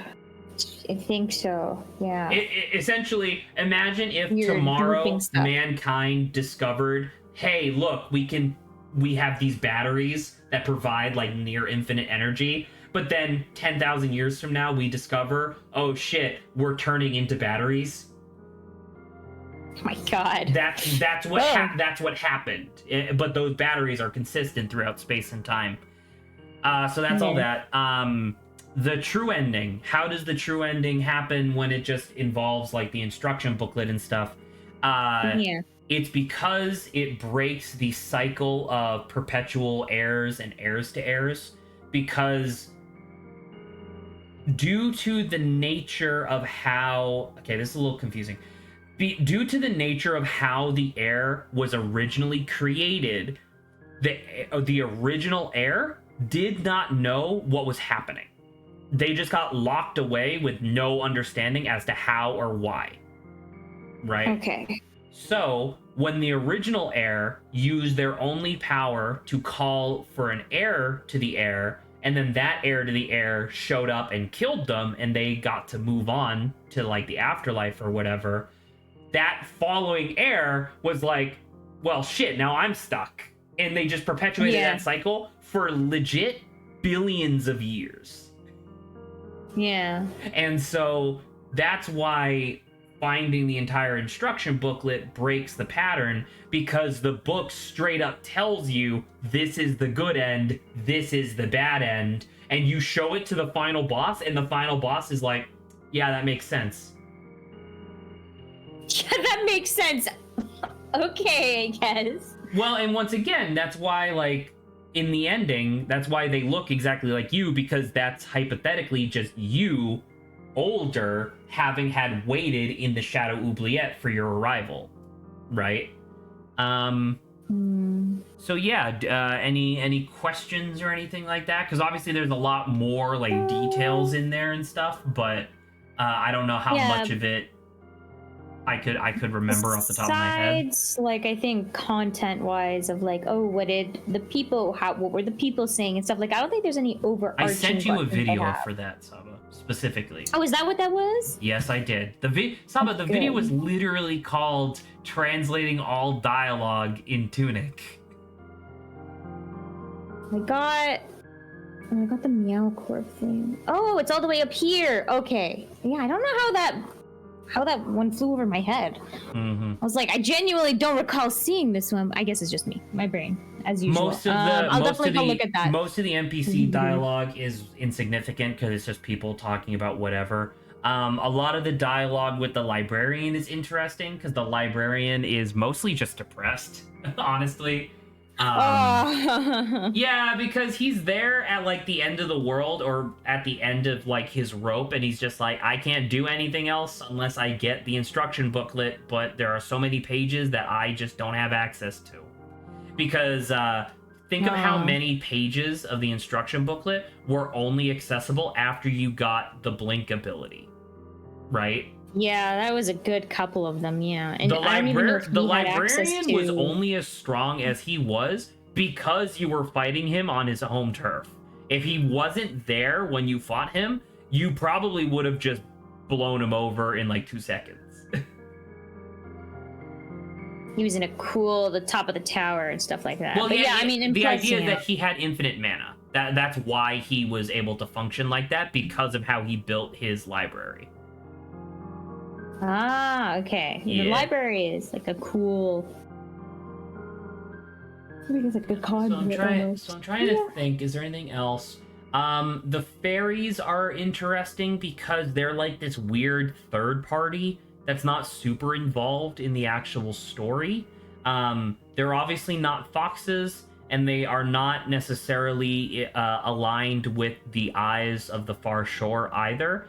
The fairies appear to just be like generic anomalies that exist within the video game, but all the fairies are conscious of the fact that they're in the video game. In fact, one of them very specifically is aware of the guy who designed the game. Names him by name and says like, hey, it's really exciting to be here. Not looking forward to going back into the chest, but at least I know Alex means well. And the name of the guy is Alex Shouldice, right? So it's like, stuff along those lines. Hey, what was that the fairy that you were talking about that had like a long spiel? Yes, that fairy is very funny because they keep clearly when they made the dialogue, like when they were doing it, they kept doing all these like gotcha moments where like the fairy says something really like scary and intense and then goes, just kidding, no, but seriously. And then like says something else really crazy and then goes, just kidding, no, but seriously. And he does that like 6 times. It's pretty funny. That's okay. Did they explain like with the dark tomb? Like, why is it just like why tomb? It's just like a thing, just whatever. It's just part of the The problem like is that within the canon of the game itself, because remember, it was a game first, and then the entities within the game gain sentience by gaining access to the Holy Cross. So it turns into this thing. Oh, by the way, I guess I should mention that when they talk about the Holy Cross, once again, obviously they're talking about the D-pad, but this is specifically in reference to the idea of RAM mapping. RAM as in random access memory. So by doing certain inputs on old video game consoles quickly, you could remap the RAM on the console to change how the game functions. So in real life, when you do stuff like that, it leads to like Super Mario Brothers getting corrupted and you get to skip a bunch of levels or something. In their case, they were able to rewrite reality. So there you go. Interesting. But yeah, so it's like it's hard to tell exactly how much of the environment in the canon reality is just what was there when the video game was made versus what was added later by the Foxes. The best answer that I was able to see, like last week when I was looking up all this stuff, was that anything that you see that is super futuristic or super like celestial ephemeral, that's the stuff that was made by like the Foxes.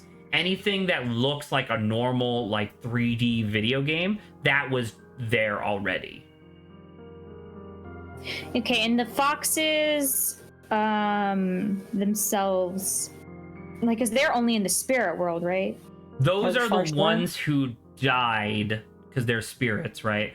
Yeah. Think of how many when you're going through the ziggurat, think of how many sarcophagi you saw when you were walking over the bridge towards the blue key.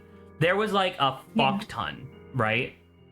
Mm-hmm. But there is a fraction that many spirits that are in canon reality. That's because a bunch of foxes just fucking left.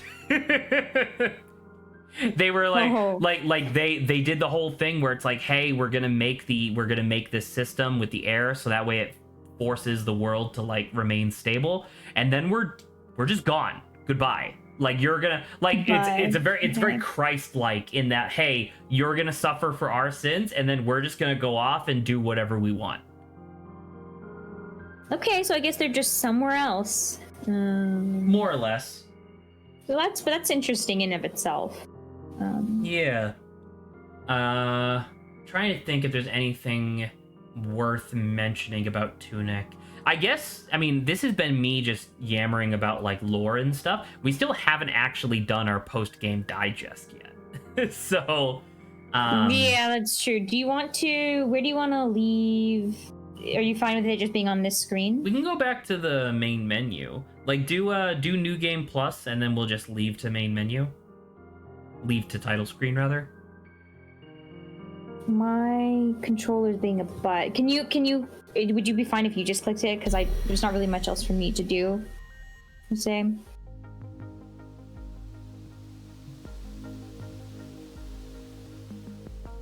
So. Oh, the sound effect that plays when you hit new game, or I guess in this case, New Game Plus. When you hit new game, the little sound effect when translated says welcome, and when you do new game plus, when you do New Game Plus, it's welcome back.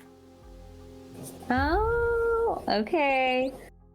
All right, here we go.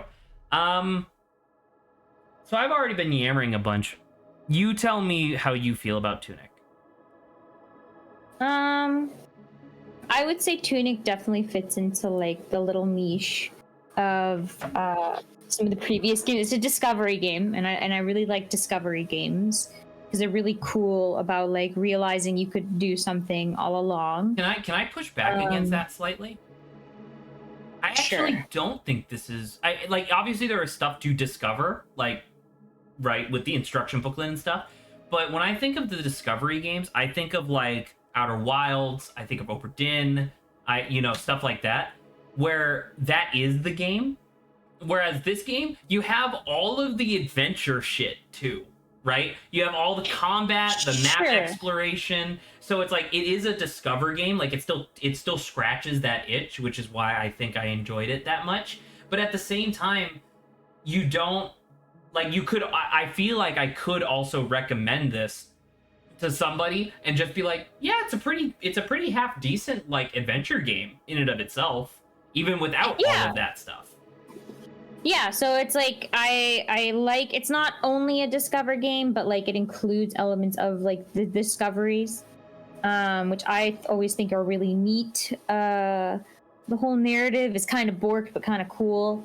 The language, I think, is the only thing that because obviously I think both you and I like figuring things out, and for it to just be a little too difficult, or it just like we just could never get it, that brought me down a little bit, just because I was like, it's annoying. Like I should be able to figure it out. But that's the thing, is that we were like 80% of the way there. Like we knew it was either syllabic or phonetic. We knew that. We knew that the individual like symbols that were listed at the end of the book, like, you know, corresponded with certain sounds and stuff like that. It was just like, I don't really feel like the game gave us a good chance. Really? No, yeah, I could agree with, especially with like the compass also being like the no sao. I'm like, okay, you're not actually, you're it's almost like I'm being antagonized for trying my hardest to like figure out something that the creators made, and like it's pretty cool to make a language, right? I would very much like to see how this language functions in non-English playthroughs, right? Like if you're playing this game in Spanish, does it still, like, phonemes are universal, right? The things that you say are universal, but I don't know how that would necessarily translate. Like, for example, right, in the booklet, when it showed us the symbols and then the picture of a sword next to it, and you're supposed to get s or d, right? You're supposed to get those 3 phonemes from it. What if you were Spanish? Do the symbols just change in order to match what the... Because it's just a picture of a sword, right? Like, I don't know what the Spanish word for sword is, but I'm sure it's not sword. Yeah. So that's an interesting thing to bring up. Yeah. I so wish the language that, itself was the messiest part, I would say. I feel like what it needed, not for every single symbol, I do feel like that there's a lot of stuff that you could just figure out through context, and that's what's fun. But the thing that they had at the end, where it was like a picture of the fox with the symbol and then a picture of a sword with the symbols, I do feel like they needed to have, like, even just next to the sword itself, imagine if in pen, the kid wrote, or the person who was writing in the instruction booklet, imagine if they wrote, like, the letter S hyphen or hyphen D in order to, like, give you that extra little bit right there. Yeah, or even just like the 3 dashes or something, right? Or like underline, like something to indicate like the 3 syllables. Well, they kind of did, right? Because they showed the thing where it's like, hey, these are 2 different symbols that then get fused into this. And it should be noted that there are tons of people who were able to figure out the Tunic language without any sort of like guidance or assistance or whatever. But I do feel like there wasn't really enough like clues, not even clues. Like, I don't feel like there was enough I didn't feel like we had like a knob to dial. You know what I mean? Like, we didn't really have anything to like, does this work? Does that work? No, it doesn't really make any sense. Yada yada. And it was a little obtuse, which is on purpose. Like, the guy who created the language has said openly, yeah, it's supposed to be difficult, otherwise it wouldn't be a puzzle. And it's like, yeah, that's true. And you know, luckily the language that you made looks really good, right? Like, it looks super cool. But at the same time, it does lead to stuff where it's like, man, I don't know. I'm really bent out of shape about the no, sao, e. Yeah. Where. And that's why I said it's like I feel like I was being antagonized. Like when we're trying our hardest, because like I think you even said like the person that made it was just trying to like mess with us. Like, I don't understand why did you feel like you wanted to do the first 2 phonemes when you could very easily, with your own system, just have it be north, south, east. Yeah. East. You know, like, it would work. And I know that somebody might be like, oh, well, the symbol wouldn't look as good. And it's like, no, you could, the language is beautiful. You could make it look good. That's not the problem. So yeah. Yeah. So yeah, sorry. that combat is how combat was. Like I tend to like a little bit faster paced. Like when dodging and like so in this game you're like this is more Dark Souls, right? Where it's like you have to finish the sequence or once dodge, you hit the button, doing... you have to wait for the animation to be done before you can do something else. Yeah, so that's just a type of gameplay style that I would have to get used to. So that part was fine. Moving around part was fine. I think getting around places was interesting. Like the lock-on focus stuff was also okay. Sometimes like the bars, like towards the end, right, fighting the air, like the bars coming down.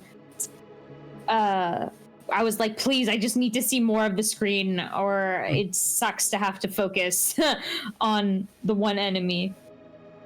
But I'm thinking about anywhere else. The Holy Cross stuff was pretty cool. Figuring that out.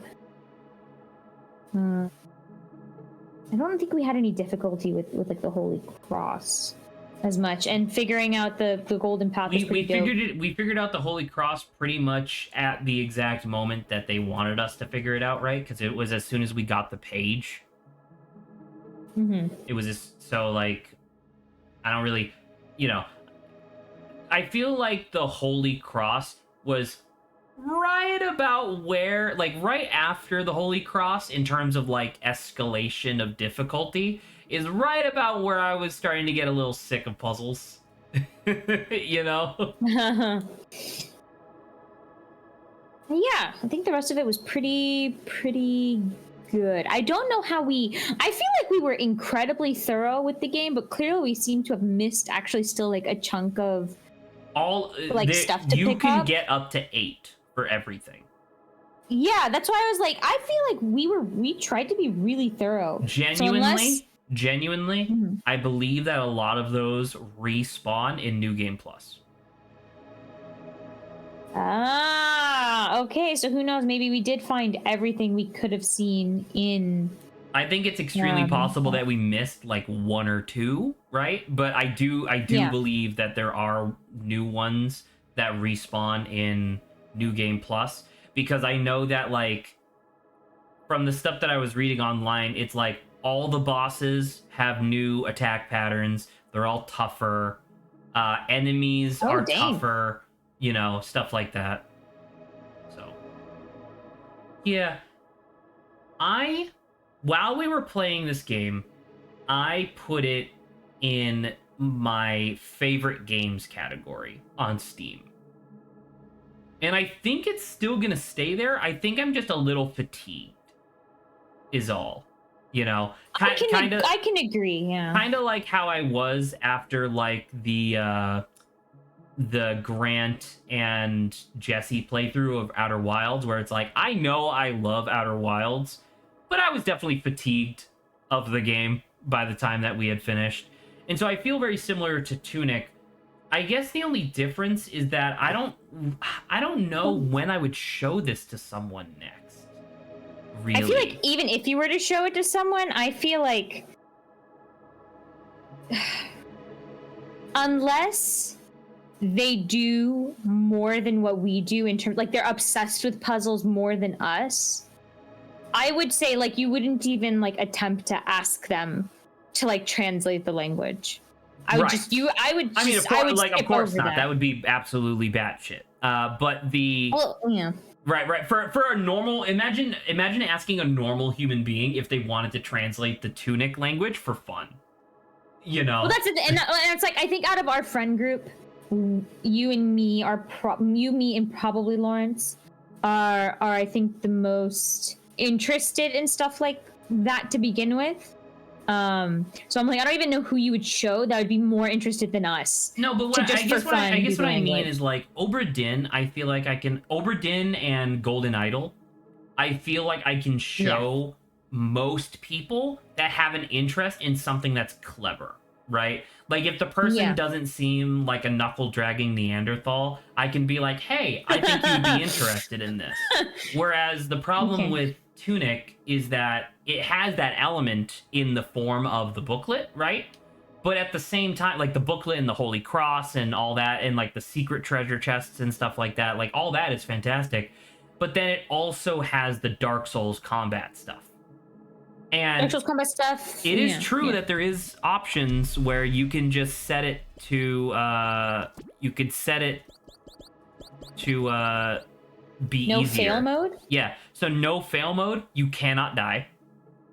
No stamina restrictions? Your stamina Audio puzzle assistance. Was on? That was on for us. Audio puzzle assistance is the wind chime. Oh, wow. Yes, thank God that was there. Like I like listening to stuff, but like, oh man. One of my biggest criticisms about The Witness is that it's still, to this day, there's a whole section, if you recall, from The Witness where and it's the like birds? Yeah, where it was like, well, it was birds chirping at first, but then it turns into a bunch of other stuff where it's like, oh, you're supposed to listen to the environment around you and then use that to solve the puzzle. And I look dead into camera and I'm like, what if somebody's hard of hearing? They just can't play your game? Then that seems like just bad design. But anywho, so how do I like wrap up my thoughts on Tunic? It's like, it is genuinely incredible because it feels very similar to when we played Oxenfree however many years ago at this point, where I thought it was going to be just like, you know, semi-generic, like just pseudo visual novel game. And then the spooky shit started happening and I was like, what the fuck? What's happening? Whereas like Tunic very clearly had, like, from minute one, as soon as we saw the runic language, it was like, this game's got some stuff hidden. And then we got the first page of the instruction book and I was like, oh yeah, that's pretty hype. Yeah. So that was really cool. I don't know, what would, if you had to give the game an out of 10, what would you say? Like, I need to push aside how heavy, I guess, the language bothered me. But that's like I still would even say 8. Like one thing. I would still even say 8. Like, it would still be really high. It would be 8, like, or 9. I would also say 8. I'd like. Yeah. I don't think I would say a strong 8. Like, I don't think I would say a high 8. I don't know if I would ever say that this game's a 9. But I would always say that it's definitely at least an 8. You know? Yeah. So yeah. All right. Well, that's Tunic. For, you know, just for the sake of posterity, not that anyone's actually looking at this. We're going to be taking, or at least I am going to be taking a break for a bit because obviously this upcoming weekend I have the wedding, so I will literally not be in state in order to do anything. And then the weekend after that, I don't know. It's going to be my first weekend, like proper weekend after working at like a real ass job. So we'll see. We'll see if we come back to streaming or if I need to take like an extended break just to get back into the swing of things. But hypothetically, assuming I do not immediately change the docket, the schedule, hypothetically, the next things that we're supposed to be playing are Pokemon Super Mystery Dungeon and Pokepark 2 Wonders Beyond. And Pokemon! So I don't know. We might change that, we might not. Obviously, we never ended up playing Pikmin 4 on stream because things just didn't work out that way. So I don't know. I'll cross that bridge when I get to it. But that's you know, that's like how the cookie crumbles for me. I will say, Saba, I'll ask you 2 things. 1, do you have a minute or 2 to hang out after stream? Yeah, I could say I have a minute or 2, yeah. Sure. And then 2, my plan was to do a new episode of Listed Retail Price for my birthday. Oh. I mean, sure, if I think that's fine, yeah. So the plan for that is that I'm obviously going to message a bunch of people. I want to get Lawrence back on, but you know, Lawrence is Lawrence.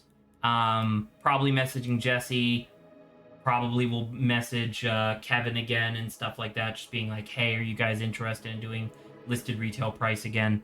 But the idea is that this time I would just be pure host. I would be doing all the intros for all the items and stuff like that. But everybody else would be actually participating in order to like, I don't know. After going back and watching listed retail price after I edited it, it did definitely feel like I had a pseudo unfair advantage because I was already vaguely aware of what the items were ahead of the actual game show.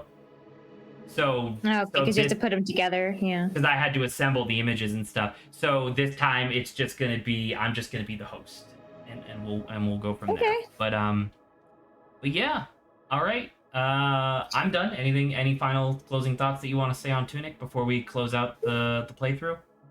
But no, Tunic was pretty good. I would recommend it to anyone who likes foxes. Sure. Our little fox friend's pretty cute. So, but okay, I'll say there's one. There's a separate thing I'm going to tell my stream, but you'll feel free to finish. All right. I'll just stop stream. So. Good night, everybody. Okay.